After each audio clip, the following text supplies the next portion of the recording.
మహాశివరాత్రి. అలాగే 13, 14, 15 3 రోజులు సాయంత్రం వరకు మౌనగానం ఉంటుంది. 3 రోజుల మౌనగానం, శివరాత్రి కలిసొచ్చాయి.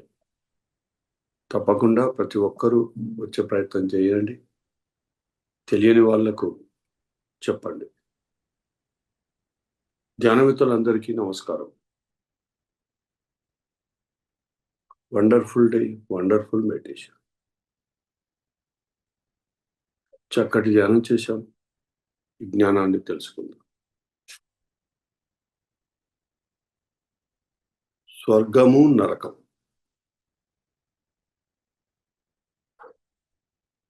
స్వర్గము, నరకం. చాలా మంది ఎక్కువ పర్సంటేజ్, వెరీ తక్కువ పర్సంటేజ్, ఎక్కువ పర్సంటేజ్ నరకలోకాలు, స్వర్గలోకాలన్నీ పైన ఉన్నాయి అనుకుంటారు. కానీ స్వర్గలోకము ఇక్కడే ఉంది, నరకలోకము ఇక్కడే ఉంది. నువ్వు ఆనందంగా ఉండడమే స్వర్గంలో ఉండడం, నువ్వు దుఃఖంలో ఉండడమే నరకంలో ఉండడం. నరకాసుర వధ అంటే నరకాన్ని ఇచ్చే అసుర గుణాలు, రాక్షస గుణాలు అంటారు. నరకాసుర వధ ఎవరితో జరిగింది? సత్యభామతో జరిగింది. సత్యంతో జరిగింది. సత్యంతో జరిగింది. సత్యం తెలుసుకున్నప్పుడే ఆ నరకం నుంచి బయటకు వస్తాడు. ఈ నరకం, అందుకే భగవద్గీతలో కూడా కృష్ణుడు ఒక కొటేషన్ ఎంత గొప్పగా చెప్పాడంటే, అతోపి ప్రాప్తికి స్వర్గము అన్నాడు ఆయన. చచ్చిన వాళ్ళందరూ స్వర్గంకే వెళ్తారు అంటే దాని అర్థం ఏంటి? పైన నరకం లేనట్టే కదా. వాడు ఎవడైనా సరే అన్నాడు, మంచోడు చేస్తే పోతాడు, చెడ్డోడు చేస్తే నరకంలో ఉంటాడని చెప్పలేను. ఎవడు చచ్చినా వాడు స్వర్గంలోనే జరుగుతుంది, స్వర్గప్రాప్తి లభిస్తుంది. కథంతా ఇక్కడే ఉంది, నీ అంత ప్రపంచంలో ఉంది, నీ శరీరం చుట్టూ ఉంది, నీ మనసు చుట్టూ ఉంది, నీ బుద్ధి చుట్టూ ఉంది ఈ స్వర్గ నరకాల కథ. నీ శరీరాన్ని కానీ నీ మనసు కానీ ఏ రకంగా హింసకు గురి చేసినా, హింసకు గురైనా, ఇబ్బందులకు గురైనా అది నువ్వు నరకంలో ఉన్నట్టే. నీ శరీరము, నీ మనసు, నీ బుద్ధి హాయిగా ఉన్నాయి, హ్యాపీ మూడ్లో ఉంది అంటే నీ అంత ప్రపంచం నువ్వు స్వర్గంలో ఉన్నట్టే. అందుకే మై డియర్ ఫ్రెండ్స్, నీ స్వర్గం నీ చేతిలో ఉంది, నీ నరకం నీ చేతిలో ఉంది. నీ స్వర్గం ఇంకొకటి చేతిలో లేదు, నీ నరకం ఇంకొకటి చేతిలో లేదు. ఉంది అనుకుంటే మన భ్రమ, అది గుర్తుపెట్టుకోండి. అందుకే మై డియర్ ఫ్రెండ్స్, శరీరాన్ని ఏ రకంగా ఇబ్బందులకు గురి చేసే విధంగా నువ్వున్నా, ఇంకొకరి శరీరానికి ఇబ్బందులకు, బాధలకు గురి చేసే విధంగా నువ్వు ప్రవర్తించినా నువ్వు ఎదుటి మనిషికి నరకాన్ని ఇచ్చినట్టే. తిరిగి నువ్వు ఆ అనుభవమే పొందుతావు, ఆ నరకం యొక్క అనుభూతిని పొందుతావు. అందుకే ఇచ్చేటప్పుడు జాగ్రత్త అని ఎందుకు చెప్తాం? ప్రతిదానికి వర్తిస్తుంది అది ఇచ్చేది. పట్టెడన్నం పెట్టినా, ఒక వస్త్రాన్ని ఇచ్చినా, ఒక పండిచ్చినా, ఏమిచ్చినా, ఫలం ఇచ్చినా, ఏమిచ్చినా ఆ ఎదుటి శరీరానికి హాయినిచ్చే విధంగా ఉండాలి. ఆ ఎదుటి శరీరానికి ఇబ్బందిగా కలిగించే నువ్వు ఏది ఇచ్చినా అది నరకానికి దారితీస్తుంది. అందుకే మనం ఏది తింటామో అదే ఇవ్వాలని ఎందుకంటారంటే ఇంతకంటారు. అందుకే మై డియర్ ఫ్రెండ్స్, ఇదంతా భస్మాసురాస్తమే. మన చెయ్యే మన నరకాన్ని ఇస్తుంది, మన చెయ్యే మనకు స్వర్గాన్ని ఇస్తుంది.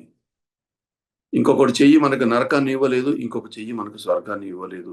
ఇవ్వది గాక ఇవ్వది. అందుకే మై డియర్ ఫ్రెండ్స్, ధ్యానం ద్వారా ఎందుకు స్వర్గ ప్రాప్తి దొరుకుతుంది? స్వర్గంలో ఉన్నప్పుడు ఎందుకుంటావు? అంటే నరకాన్ని సృష్టించే నరకంలాగా ఉండే నీ బతుకుని స్వర్గంలాగా మార్చే గొప్ప ప్రయత్నమే ధ్యాన సాధన. ఆ ధ్యానం వల్ల ఆ జ్ఞానం తెలుసుకునే కదా సరిగ్గా జీవిస్తున్నాము. ప్రయత్నంలో ఉన్నాం. 100% కాకుండా ఎంతో కొంత మార్పులకైతే గురయ్యాం కదా! ఆ ధ్యానం రాకముందుకు ధ్యానంలోకి వచ్చిన తర్వాత ఎంతో కొంత స్వర్గంలా మార్చుకున్నాం. స్వర్గంలాగా అంటే స్వర్గము అంటే ఆనందంగా ఉంటాడు. స్వర్గం అంటే సినిమాలో చూపించినట్టు కాదు. సినిమాలో చూపించినట్టు కాదు. పైన కాదది. పైన ఎవడున్నాడురా నాయనా? పైనేమీ లేదు. కింది లోకములు కీడు నరకములు. పైనే కలదు అందడి స్వర్గాల మేడ అన్నాడు హనుమాచార్యులు. ఆ నరకాన్ని, ఆ అసురాన్ని కలిగించే కథంతా ఇగో ఈ కిందికే ఉంది. అందుకే ఆ కింది లోకాలు మారాలి, నీ మనసు మారాలి, నీ శరీరం మారాలి. నీ మనసు, బుద్ధి మారితే నీ శరీరం మారుతుంది. నీ మనసు, బుద్ధి ఒకటైతే శరీరంతో కలిస్తే ఆ శరీరం ఎప్పుడు స్వర్గంలోనే ఉంటుంది. అందుకే మై డియర్ ఫ్రెండ్స్, మనకు స్వర్గం కావాలంటే ఎదుటివాడికి స్వర్గంలో ఉండే విధంగా నువ్వు జీవించు. ఎదుటివాడి మనసుకు ఇబ్బంది కలిగించే విధంగా నువ్వు ప్రవర్తించి, ఎదుటివాడి మనసు గాయపడే విధంగా నువ్వు మాట్లాడి, ఎదుటివాడి మనసు దుఃఖానికి కలిగే విధంగా నువ్వు ప్రవర్తించి, నువ్వు స్వర్గాన్ని కోరుకుంటే అది ఎప్పుడూ నీకు దక్కది. మానవులందరూ ఎందుకు దుఃఖంలో కూరుకుపోయి ఉన్నారు? ఎన్ని డబ్బులున్నా, ఏమున్నా, ఎన్ని హోదాలున్నా, ఎన్ని పదవులున్నా దుఃఖంలో ఎందుకు? ఎదుటివాడికి ఇచ్చేది సక్కగా లేదు. ఎదుటివాడి యొక్క నుంచి పొందేది సరిగ్గా లేదు. నీకు బలముంది, నీ దగ్గర బలముంది, నీ ధనముంది, నీ పలుకుబడి ఉంది. ఎదుటిమని మీద జులుం చేస్తున్నావు. నువ్వు జులుం చేసినప్పుడు ఆ జులుము పొందిన వ్యక్తి ఆ బాధలను అనుభవిస్తా, కానీ లోపల నీ పట్ల ద్వేషమే ఉంటుంది. నీ పట్ల నీ నాశనమే కోరుకుంటుంది. ఎందుకు? ఆ ఇబ్బంది కలిగిస్తున్నావు కాబట్టి. ఆ దుఃఖాన్ని ఇస్తున్నావు కాబట్టి. అందుకే బలముంది గదా! నేను ఏది చేసినా చెల్లుబాటు అవుతుందంటే అది నీ భ్రమ. లెక్క ఒప్పజెప్పవలసిందే, తిరిగి చెల్లించవలసిందే. ఈ లెక్కంతా అవసాన దశలో మొత్తం నీ కళ్ళ ముందటికొస్తుంది. కానీ ఇప్పుడు కథ మారింది. ఎప్పటి కథ అప్పుడే. కర్మ సిద్ధాంతం మరో గతంలో ఇచ్చింది. ఈ జన్మలో అనుభవాన్ని పొందడం వేరు. కానీ ఎప్పుడైతే ధ్యానంలోకి వస్తావో స్పృహలో ఉండి జీవిస్తావు. స్పృహలో లేకుండా ఒక మనిషి స్పృహ కోల్పోతే రాక్షసుడుగా మారుతాడు. స్పృహలో ఉంటే వాడు నిజంగానే ఒక సరి అయిన పరిపూర్ణమైన మనిషిలాగా జీవిస్తాడు. అంటే విచక్షణ జ్ఞానం కోల్పోవడం అంటారు. వాడు ఏం చేస్తుండో తెలియదు. ఆ పరిస్థితిలో కొడుతున్నానా, తిడుతున్నానా, అది ఎదుటివాడికి ఇబ్బంది కలుగుతుందా, మంచి చేస్తుందా, చెడు చేస్తుందా, అవేముంటాయి అక్కడ.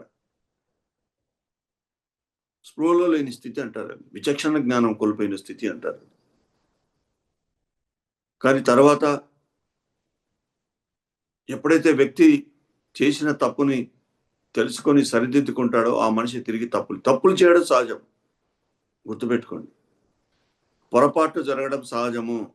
కానీ ఆ పొరపాటుని తెలుసుకొని తిరిగి అది రిపీట్ కాకుండా చూసుకోవడమే నీ యొక్క విజ్ఞత,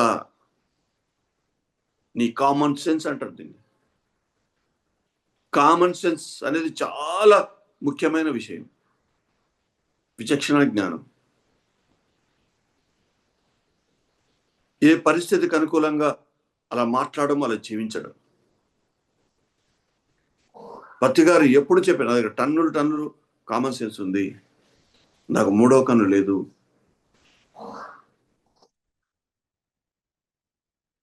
కానీ అది లేకనే మానవుడు దౌర్భాగ్య స్థితిలో ఉన్నాడు. మనుషులందరూ ఆ దౌర్భాగ్య కారణం మనమే. ఇది ఎవ్వరూ తెలుసుకోవట్లేదు. ఎంతో పరిణితి చెంది జ్ఞానం పొందిన వ్యక్తులు మాత్రమే అనుభవపూర్వకంగా తెలుసుకొని, దాని యొక్క మూలం తెలుసుకొని ఆ విధంగా జీవిస్తారు. అందుకే అంత ప్రపంచంలో నువ్వు ఎంతలా లోతులకు వెళ్తావో, ఎంతలా జ్ఞానం పొందుతావో, అంత పర్సెంటేజ్ నువ్వు నీ దగ్గర ఉంటుంది. ఆ కామన్ సెన్సు, నీ బుద్ధి ఎంత వికసిస్తుందో, బుద్ధి ఎంత విస్ఫోటం చెందుతుందో, అంత పర్సెంటేజ్ నీ దగ్గర కామన్ సెన్స్ ఉంటుంది. అందుకే మై డియర్ ఫ్రెండ్స్, ఇది అంత ప్రపంచానికి సంబంధించిన కథ. ఎంత ప్రపంచం సరిగ్గా ఉంటే బయట ప్రపంచం ఎప్పుడు సరిగ్గానే ఉంటుంది. అంత ప్రపంచానికి ఇబ్బంది కలిగిస్తూ నీ ఆహార వ్యవహారాల వల్ల, నీ వాక్కు వల్ల, నీ రకరకాల చేష్టల వల్ల నువ్వు ఆ బాధ రాగానే భగవంతుడా ఏంది, నేను ఇంత చేశాను, అంత చేశాను, నాకు ఎట్లా వచ్చింది ఏంది అని. కానీ నువ్వు ఎలా జీవించావో ఒక్కసారి నువ్వు గమనించుకుంటే నీకు సమాధానం దొరుకుతుంది. ఎవరి జీవితంలో జరిగిన పొరపాట్లు, దుఃఖానికి కారణం మనం గమనించుకుంటే ఆ పొరపాట్లు తెలుస్తాయి. అందుకే మై డియర్ ఫ్రెండ్స్, నువ్వు ఏం చేసినా రైట్ అనేది కూడా ఒక స్థితి ఉంది, గుర్తుపెట్టుకోండి. ఒక యోగి చేసినట్టుగా నువ్వు చేస్తా అంటే నువ్వు పప్పులో కాలేసినట్టే. ఒక బ్రహ్మజ్ఞానికి ఏ పాపము అంటది. బ్రహ్మజ్ఞాన స్థితిలో చేసిన వాడు ఏది చేసినా అది లోక కళ్యాణమే. ఏ పాతకము లేదు. బ్రహ్మజ్ఞానికి ఏ పాతకము లేదు. అంటే ఏది అంటది. ఎందుకు అంటించుకునే స్థితిలో వాడు ఏ చేష్ట ఉండదు. వాడి అంటుకునే ఏ కర్మ వాడి దగ్గరికే రాదు. ఆ పని ఆడి బోండిలోకి రాదు. అందుకే వాడు ఏం చేసినా అది రైట్ అయి కూర్చుంటుంది. అది చేసినప్పుడు మనకు అనిపిస్తుంది ఇలా చేశాడు, అలా చేశాడు. మనకే అనిపిస్తుంది ఇలా చేసినా, అలా చేసినా అని. కానీ అది కొంచెం ఓపిక పడితే అది సరిగ్గానే క్లైమాక్స్ సరిగ్గా ఉంటుంది. అందుకే మై డియర్ ఫ్రెండ్స్, ఇది ఆషామాషి ప్రయాణం కాదు. ఎప్పుడు స్వర్గంలో ఉండాలంటే ఉండు. స్వర్గాన్ని సృష్టించుకోవాలంటే సృష్టించు. ఎవరు ఆపారు నిన్ను? ఎవరు అడ్డుకున్నారు? నీకు నువ్వే అడ్డుకున్నావు. అరే ఒక్కసారి ద్వేషానికి గురైనా, లోపల నుంచి ద్వేషం వచ్చినా, కోపం వచ్చినా, గట్టి గట్టిగా అరిచినా, నీ అంత ప్రపంచం మీద ఎంత ఫోర్స్ పడుతుందో, ఎంత ఇబ్బంది కలిగిస్తుందో, దానివల్ల సాధనలో ఎంత ఆటంకం జరుగుతుందో మీరెవరు గుర్తుపట్టట్లేదు. నేను గట్టిగా మాట్లాడినప్పుడల్లా నన్ను నేను చెక్ చేసుకుంటున్నాను. ఆ కంటిన్యూగా ఉండే ఫోర్సు ఆగిపోవడము, తిరిగి నాకు ఏదేదో చిరాకు చిరాకు అనిపించడము కొంత సమయం పడుతుంది. స్టిల్ నౌ ఆల్సో నేను తక్కువ మాట్లాడి చూశాను. ఎంత గొప్పగా ఉందో, ఎంత మధురమైన అనుభూతినిచ్చిందో. స్లోగా మాట్లాడాను కానీ చాలా స్లోగా మాట్లాడాను. ఒక దగ్గర గట్టిగా మాట్లాడేనే 2 మాటలు వచ్చాయి. ఎంబడే నాకు ఆ గమనిక వచ్చి ఎంబడే ఆ వాయిస్‌ని తగ్గించేశాను. అంటే దాని మీద దృష్టి పెడితే నేను ఎందుకు చెప్తానంటే, ఇవాళ కాకున్నా రేపు, రేపు కాకుండా ఎల్లుండి ఏదో రోజుకో కరెక్షన్ జరుగుతుంది గదా! నువ్వు దాని మీద దృష్టే పెట్టలేదు. ఆ వైపు మార్పే నువ్వు ప్రయత్నం లేదు. ఎట్లా జరుగుతుంది? ఒకదానికి అలవాటు పడ్డాం గదా మనము. తిరిగి కొత్తగా మారాలి అంటే దాని మీద దృష్టి పెట్టాలి. ఇంగిత జ్ఞానం అంటారు. ఆ ఇంగిత జ్ఞానం ఉంటే నిరంతరం దాని మీద దృష్టి కలిగి ఉంటాం. తక్కువ మాట్లాడతాం. చాలా తక్కువ లో వాయిస్‌లో మాట్లాడతాం. డీప్ స్టేట్‌లో ధ్యానంలో ఉన్నప్పుడు ఎలా ఉంటామో అలా ఉండగలిగాను.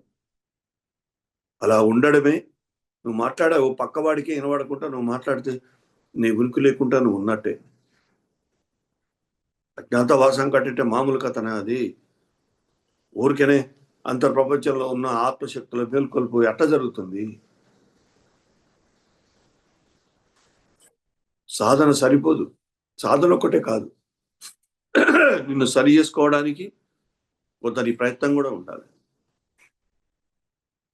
గుడెద్దు చెల్లబెట్టలాగా చేయకూడదు ఏదైనా. సాధన ఎట్లట్లా మారుతూ ఉంటే నువ్వు అట్లా మార్చుకునే ప్రయత్నం చేయాలి. సాధన ద్వారా ఆ శరీరం ఏం కోరుకుంటుందో దాని అనుకూలంగా నీ నిర్ణయాలు ఉండాలా. దానికి అనుకూలంగానే, దానికి సుఖాన్ని ఇచ్చే విధంగానే శరీరానికి నీ డ్రెస్ కోడ్ ఉండాలి. ఈ మనసు హాయిగా ఉండే విధంగానే నీ వ్యవహారాలు ఉండాలి. ఆ మనసుకు ఇబ్బంది కలిగించే నువ్వు ఏ వ్యవహారం చేసినా అది నరకానికే దారితీస్తుంది, దుఃఖానికి దారితీస్తుంది. అందుకే మై డియర్ ఫ్రెండ్స్, మనం చేసేది చక్కగా ఉండాలి, ఎదుటి మనిషికి ఇచ్చేది చక్కగా ఉండాలి.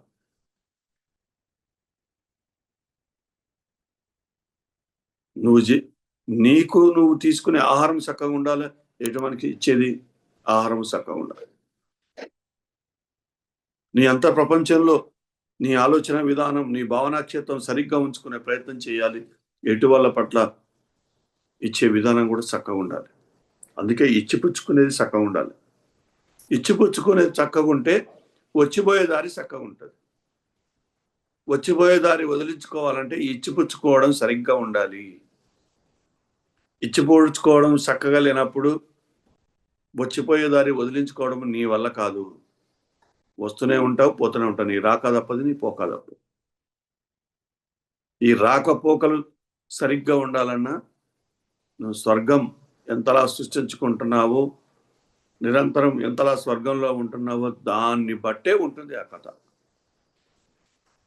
365 డేస్ స్వర్గంలో ఉండే విధంగా ఆనంద స్థితిలో నువ్వు ఉంటే నరకం ఎక్కడుంది? రావడానికి ఇంకా స్కోప్ ఎక్కడుంది? అయిపోయా, వచ్చిపోయే దారి వదిలించావు. అందుకే ఇవన్నీ గత జన్మ కర్మల మీద ఆధారపడి ఉంటాయి. అలా ఉండడానికి ఈ జన్మలో చేసిన కర్మలు ఆధారపడి వర్తమానంలో చేసేది చాలా ప్రభావం ఉంటుంది. గతంలో చేసినావు, తెలిసో తెలియకో చేసినావు, పదే పదే దాన్ని గుర్తించుకుంటే వచ్చేదేం లేదు. ఈ వర్తమానంలో సరి చేసుకునే అవకాశం నీకుంది కదా. దాని నుంచి పాఠాలు నేర్చుకొని దాని నుంచి బయటపడడానికి అవకాశం ఉంది. ఈ సాధన ఉంది దానికోసం. గతంలో జరిగిన ఆ మంచి చెడుల నుంచి బయటకు కూడా రావడమే. అందుకే మై డియర్ ఫ్రెండ్స్, స్వర్గంలో ఉంటావా నరకంలో ఉంటావా అది మన ఇష్టము. అందుకే ఏ అపోలకు గురి కాకండి. స్వర్గం అంటే ఎక్కడో ఉంది, అందరంత దూరంలో ఉంది, అందెడు స్వర్గాల మేడ అన్నాడు ఆయన. ఊరికేం అనలే, అందడి స్వర్గాల మేడ అన్నాడు. ఈ మేనలోనే ఉంది ఆ మేడ. ఆ మేడ ఎవరైనా అందుకోవచ్చు. అందుకునే అవకాశము, అందుకునే శక్తి సామర్థ్యాలు అందరికీ ఉన్నాయి. లేనిదల్లా ఆ ప్రయత్న లోపమే. ప్రయత్నం చేయాలి, ఫలితం అప్రయత్నం. ఫలితం ఆశించి చేస్తే ఎప్పుడు అది అందరంత దూరంలోనే ఉంటుంది. అందినా నీకు తృప్తినివ్వదు, గుర్తుపెట్టుకోండి. ప్రయత్నం చేస్తే ఆ ఫలితం అప్రయత్నంగా వచ్చేస్తుంది. చేస్తూ చేస్తూ సాధన చేస్తూ ఉంటే సడన్ గా ఒక మంచి ధ్యాన స్థితిలోకి వెళ్తాం. అవి వెళ్ళినప్పుడు దివ్యమైన అనుభూతిని ఇస్తుంది. నువ్వు ఆ అనుభూతిని కోరుకొని ఆ ప్రయత్నం చేయలే, అది సహజంగా నీకు వచ్చింది. అది అప్రయత్నంగా పొందే ఫలితం అంటారు. అరే అలాంటి అనుభూతి కోసమే కావాలని ప్రయత్నం చేస్తావు, కానీ అది అందది. అందుకే మై డియర్ ఫ్రెండ్స్, చేసేది చక్కగా ఉంటే వచ్చేది చక్కగానే ఉంటుంది. చేసే ప్రయత్నం, చేసే పని చక్కగా లేనప్పుడు వచ్చేది ఎప్పుడు సరిగ్గా ఉండదు. అందుకే మై డియర్ ఫ్రెండ్స్, నీ అంతర్ప్రపంచం ఎలా ఉంటుందో దాన్ని బట్టి నువ్వు స్వర్గంలో ఉండాలో నరకంలో ఉండాలో, స్వర్గంలో ఉన్నావా నరకంలో ఉన్నావా చెప్పేస్తుంది. అందుకే మై డియర్ ఫ్రెండ్స్, సాని పదం సరియైనది, నిరంతరం పారేది స్వర్గము. ఈ వాహనం స్వర్గంలా మారాలి. సాకు వావత్తొచ్చింది.